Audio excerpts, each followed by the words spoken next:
Now we have the question from Sumo Slam that I Okay. hinted at, and this is should you focus on reading or listening more? This is in reference to Matt's newsletter that he sent out a while ago. Okay. I think I don't actually know exactly when, but he was or the writer was very intrigued by his what he was talking about essentially. Yep. It's a very long question. I'll try to summarize it just to make it go quicker. But oh no, this is actually the whole. This is the whole email. That's why it's so long. It's like a very long question. They copied it here for reference. Got it's it. basically about. It says that if you focus a lot more on reading, or just reading and listening at the same time, because reading is easier, you will get a lot better at that a lot faster, and then you'll build everything on top of that model of the language, rather than a more listening, sound-focused one, which is how native speakers tend to do it. Is sort of the idea here. Mm-hmm. And so, skipping out at the bottom, and like the statement here at the end is never let your reading ability get better than your spoken ability. Right. And then a lot of people talk about having their reading ability be not too far ahead of their listening ability, but to get the best possible results, that's not enough. You need to have your reading be worse than your listening ability for the spoken language to become like your full base model of the language. Sure. And this question is sort of looking at our thoughts on it. Why do we have reading pretty high up there, and our reasoning for that sort of thing? Yeah. Yeah, Sumo asked this in one of the servers, and I wrote a pretty long written response to it. So I think we should probably publish that as a blog post afterwards. That's a good idea. So we'll add that to the to-do list. But the short answer here is that we don't really have enough data to definitively say whether a primary reading focus is more or less effective than a primary listening focus.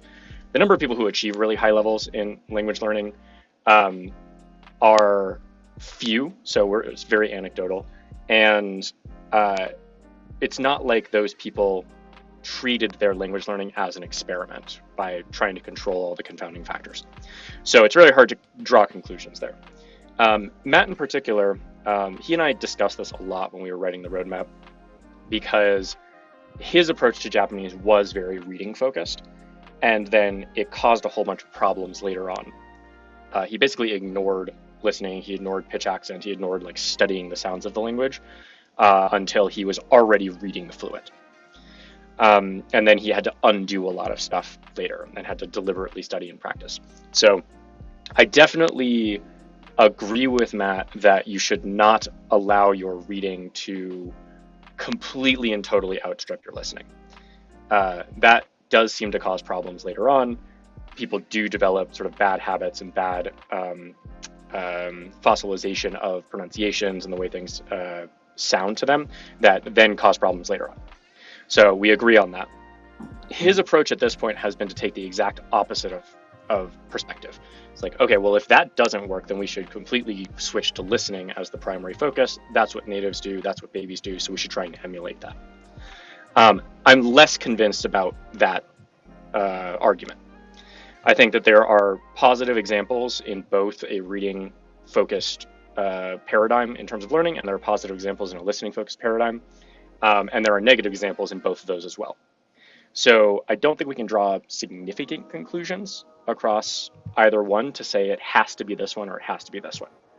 From our perspective, our focus as a company is to increase the success rate of learners.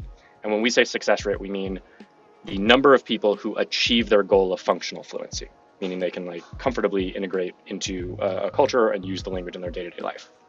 They don't just start learning for 10 minutes a day and then burn out in a couple of weeks and just say, oh, I guess I'm not cut out for Spanish or whatever. Right. So we're really, really focused on that success rate, meaning that they can stick with it, they can be sustainable with it.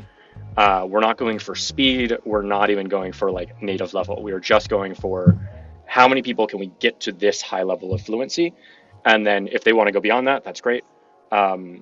And if they want to like try and get there as quickly as possible, that's great too. But we're really focused on just that success rate.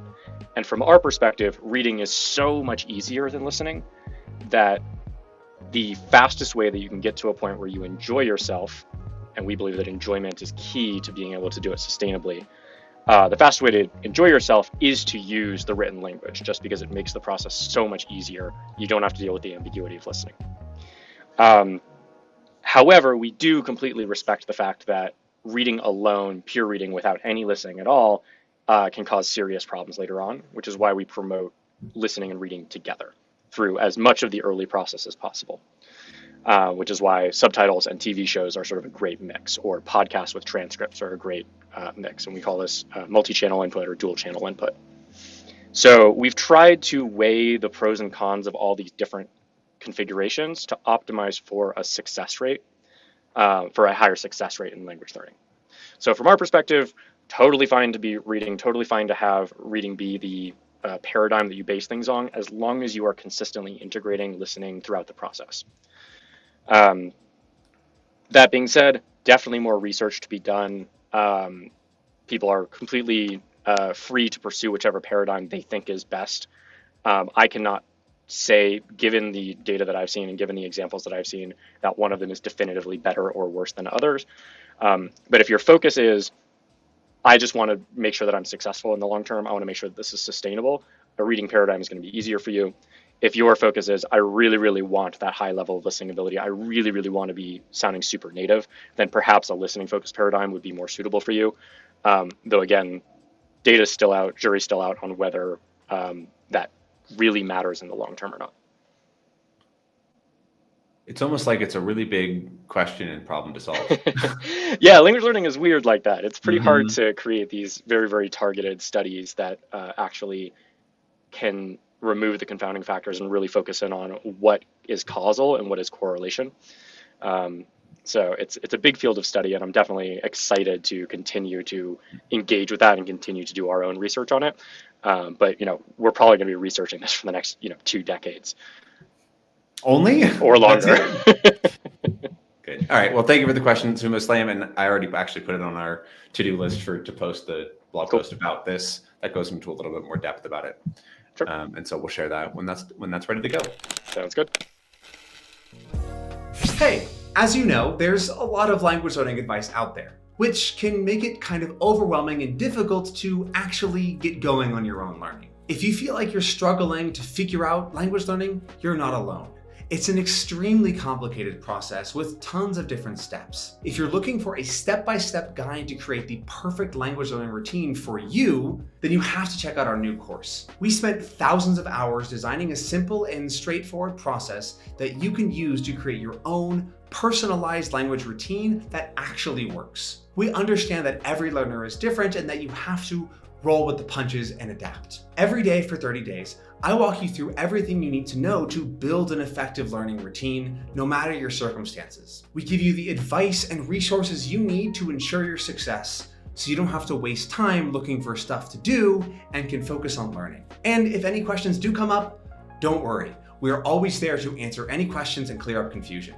And it's all backed by our 90-day, no questions asked, money-back guarantee. If, for whatever reason, something's not quite working for you, we insist you get every penny back. It's time for you to stop wishing that you could learn a second language. It's time to become the master of your language learning journey. Check out the link below to get instant access and start your journey today.